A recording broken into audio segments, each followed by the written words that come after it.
guys, good morning. Ano kaya nangyari sa manok na ito? Hindi na tumatayo, hindi na siya makakatayo. O, tingnan mo, hindi na makakatayo. O, hindi na siya makakatayo. Tayo na, tayo. Hindi na siya makakatayo. May itlog pa naman siyang isa. At itinali namin ito kasi pupunta sila sa black beans. Kinakain yung bulaklak ng black beans. Kaya itinatali ko to. Kaya lang hindi na siya makatayo. Oh. Ano kaya nangyari nito? Ayan, oh. Ayaw, oh. Uy, tayo na.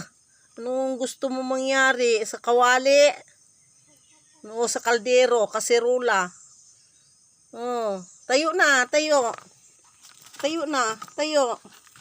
Tayo. Oh, tingnan mo, oh. Hindi siya makakatayo, hindi siya makakalakad ng husto. Okay guys, salamat. May itlog pa naman. Ayun, oh, yung itlog niya. Itlog niya yan, eh.